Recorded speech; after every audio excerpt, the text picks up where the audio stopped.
थाने के अंदर घुसकर महिला का हाई वोल्टेज ड्रामा करने का वीडियो वायरल। वीडियो पहुंचा हाई कोर्ट। जज ये क्या कह दिए। पुलिस को बदनाम करने की कोशिश। थाने में घुसकर शासकीय कार्य में बाधा डालते हुए महिला ने किया हाई वोल्टेज ड्रामा, जिसका वीडियो हो गया वायरल। चोरी के मामले को लेकर महिला ने पुलिस के शासकीय कार्य में डाला खलल। हाई कोर्ट से चोरी के आरोपी हैं अग्रिम जमानत पर। बड़ी खबर मध्य प्रदेश के रीवा जिले से है, जहां पुलिस को बदनाम करने की कोशिश। थाने में घुसकर शासकीय कार्य में बाधा डालते हुए महिला ने किया हाई वोल्टेज ड्रामा। जानकारी के मुताबिक बताते चले कि बीते कुछ दिन पहले रीवा सिटी कोतवाली थाना क्षेत्र के अंतर्गत एक सोनी परिवार के यहां चोरी की घटना घटित हुई थी, जिसमें सोनी परिवार ने अपने यहां कार्य कर रहे कर्मचारी के ऊपर चोरी का आरोप लगाते हुए सिटी कोतवाली थाना में अपने कर्मचारी के खिलाफ मुकदमा दर्ज कराया था, जिससे सिटी कोतवाली पुलिस ने मुकदमा दर्ज कर विवेचना में लेते हुए आरोपी की तलाश कर रही थी। उसी बीच चोरी के संदेही आरोपियों ने जबलपुर हाई कोर्ट से अग्रिम जमानत करवा लिए थे, मगर सोनी परिवार की एक महिला अपने पति और अन्य लोगों के साथ नियम कानून को दरकिनार कर सीधे कोतवाली थाने घुसते हुए टीआई कक्ष में जा पहुंची और महिला टीआई कक्ष में पहुंचकर सुनियोजित करके प्लानिंग के साथ टीआई जयप्रकाश पटेल की आरती उतारने का नाटक करते हुए हाई वोल्टेज ड्रामा करने लगी, जिसे देख सिटी कोतवाली के वर्तमान टीआई जयप्रकाश पटेल भौचक्का रह गए। जब तक टीआई जयप्रकाश पटेल कुछ समझ पाते, तब तक महिला द्वारा थाना प्रभारी के कार्यालय में किए जा रहे शासकीय कार्य में बाधा उत्पन्न करते हुए हाई वोल्टेज ड्रामा करने लगी और अपने साथियों से वीडियो भी बनवाया। वहीं इस मामले में टीआई जयप्रकाश पटेल ने कहा कि वह महिला के इस कृत्य से खुद को अपमानित महसूस कर रहे हैं। वहीं टीआई जेपी पटेल ने यह भी कहा कि यह कृत्य संविधान पर एक चोट है। वहीं चोरी के मामले में माननीय उच्च न्यायालय ने आरोपी को कुछ शर्तों को लेकर अग्रिम जमानत दे दी है और उच्च न्यायालय ने बहस के दौरान विद्वान सरकारी अधिवक्ता ने न्यायालय के समक्ष थाने में महिला के हाई वोल्टेज ड्रामा की वीडियो को प्रस्तुत किया, तो माननीय हाई कोर्ट के न्यायमूर्ति ने टिप्पणी करते हुए कहा कि शिकायतकर्ता का आचरण भी थाने में उचित नहीं था। पुलिस थाने में कुछ तीखी नोकझोंक हो सकती है, लेकिन इसका मतलब यह नहीं कि शिकायतकर्ता को अनावश्यक रूप से परेशान किया जाए। आइए दिखाते हैं कुछ झलकियां। इनका ये रानी लक्ष्मी आरती उतार के इनका स्वागत करें। आरती उतारिए। क्या हो गया?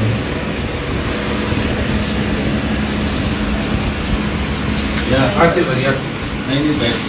नहीं आरती उतारिए। नहीं आप सहायता आप कर रहे हैं। नहीं आप आपकी आरती नहीं आप कारानी मैं आपका शुक्रगुजार हूँ। मुझे नहीं आप पहनाइए, इनको माला पहनाइए। देखिए इनको माला पहनाइए आप। नहीं आप मेरा हाथ में पकड़िए। नहीं मैं आपका स्वागत कर रहा हूँ। पूरे प्रदेशवासी जो आप इसके माध्यम से देख रहे हैं, केवल कानून की किताब में सीआरपीसी में लिखा है कि अगर कोई संज्ञेय अपराध की सूचना मिलती है तो एफआईआर में तब्दील होनी चाहिए। लेकिन ये चूंकि सिटी कोतवाली थाना की पुलिस है, महिला से एड़ी रगड़वाने के बाद, यानी लाडली लक्ष्मी से एड़ी रगड़वाने के बाद 26 दिन बाद मामला कायम होता है।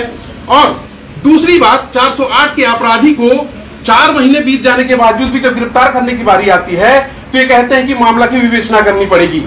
मुझे समझ में नहीं आता कि जब 26 दिन तक विवेचना की गई तो आदरणीय ने कैसे विवेचना की, क्यों रात को। जिसमें एक वीडियो वायरल हो रहा है, जिसमें देखा जा रहा है कि एक महिला आरती की थाली लेकर आती है और फूलमाला लेकर के आती है। उसका आरोप है कि उसके यहाँ चोरी हुआ था, उसका खुलासा नहीं हुआ, उसको बार बार दौड़ाया जा रहा है। क्या मामला है ये? ये एक मामला 28 जनवरी 2024 को पूर्व टीआई जी थे, उनके कार्यकाल में कायम किया गया था, जिसमें आरोप था कि इनके जो दुकान है ज्वेलरी की, तो उसमें 2 नौकर काम करते थे। उन्होंने कुछ चांदी का हेर फेर कर दिया, गबन कर दिया। उस बात को लेकर के धारा 408 और 34 IPC में मामला पंजीबद्ध हुआ था, जिसकी विवेचना की जा रही थी। पूर्व टीआई महोदय के द्वारा भी इसमें काफ़ी प्रयास किए गए थे। और जब ये मेरे अभी हाल ही में मैं 15 मार्च के बाद ज्वाइन किया हूँ बाद में, तो मुझे जब संज्ञान में आया तो मैंने भी इसमें जो है कार्रवाई प्रारंभ किया था। और इस बात को लेकर के मैं इस महिला को तो नहीं पहचानता, मैं कभी मिला नहीं हूँ, ना ही मेरे कार्यकाल में मेरे समय में थाने आई है। इसके पति से जरूर एक बार उनके पति से जो है एक बार इस संदर्भ में बात हुई थी। तब मैंने अपने स्टाफ को भेजकर उन आरोपियों के बारे में पता किया था और 2-3 बार भेजा था और मैं स्वयं भी कई बार जा कर के आरोपियों को पता करने का प्रयास किया था। लेकिन वहाँ जाने पर पता ये चला था कि आरोपी महीना 1.5 महीना से घर पे नहीं आते हैं और हाई कोर्ट में भी अग्रिम बेल लगा के ये लोग रखे हैं।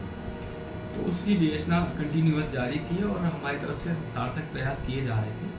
और 2-3 दिन पहले अचानक मैं ऑफिस में बैठा था और ये कुलदीप सोनी अपने 3-4 साथियों को मोबाइल लेकर के फेसबुक लाइव के माध्यम से मोबाइल चालू करके और सुनियोजित तरीके से अपनी पत्नी को आगे करके और ये फूल माला और इस तरह से सवाल वगैरह लेकर के बिना पूछे अंदर एकदम से आ गया और अपने पत्नी को प्रेरित करने लगा, ये माला ज़बरदस्ती पहनवाने की कोशिश करने लगा। मैंने उनको कहा कि आप बैठ जाइए, बात करते हैं, लेकिन वो नहीं मान रहा था, ज़बरदस्ती करने का प्रयास कर रहा था और कुल मिला के उसने मतलब मेरे सरकारी कार्य में बाधा उत्पन्न कर रहा था और मुझे अपमानित करने का प्रयास कर रहा था। और इसी मामले को लेकर अभी 8 तारीख को माननीय हाई कोर्ट में जो है ये बहस हुई थी, जिसके दौरान हमारे शासकीय अधिवक्ता के द्वारा इस वीडियो को माननीय न्यायालय के समक्ष प्रस्तुत किया गया था, जिसके बारे में माननीय न्यायालय ने टिप्पणी किया है कि ये जो प्रार्थी का थाने में व्यवहार था ये अनुचित था, गलत था। इस तरह से जो है उस मामले में भी उस वीडियो में एक चीज़ सुनने को आ रहा है, एक महिला कह रही थी कि पैर रगड़वा रहे थे। क्या ये कहाँ तक सत्य है? ये बिल्कुल निराधार है, गलत है, क्योंकि इस महिला से मैं पहले कभी नहीं मिला हूँ। सिर्फ इनके पति से जो है मेरी एक बार बात हुई थी, एक बार मैं मुलाकात किया था, इस मुद्दे पे चर्चा हुआ था। तो उस चर्चा के बाद मैंने उसमें संज्ञान लिया और मैं स्टाफ भी भेजा और प्रयास भी जारी और तेज किया था। बाकी इनसे मैं कभी नहीं मिला। चोरी का आरोप जिसके ऊपर लगा था तो उसको क्या न्यायालय से जमानत मिल गई? हाँ, अभी माननीय हाई कोर्ट ने कुछ शर्तों के अधीन में उन दोनों आरोपियों को अग्रिम जमानत दिया है। नमस्कार, मैं डॉक्टर अखिलेश पटेल, संचालक नेशनल हॉस्पिटल रीवा से। आज आप लोगों के माध्यम से कैंसर के लक्षण को कैसे पहचाने इस विषय में एक छोटी सी जानकारी देना चाहूँगा। बात करें कि विंध्य क्षेत्र में पुरुषों में सबसे ज़्यादा कैंसर मुख का कैंसर होता है। मुख के कैंसर को कैसे पहचाने? कभी भी मुंह में या जबान में कोई भी छाले जो हफ्ते 10 दिन से ज़्यादा समय तक हैं, दवाओं से ठीक नहीं हो रहे हैं, तो अपने नज़दीकी चिकित्सक को जरूर दिखाएं। हो सकता है वो बड़ी गठान हो। लक्षण जो है शुरुआत में ही पहचान में आ जाते हैं तो उसका संपूर्ण इलाज हो सकता है।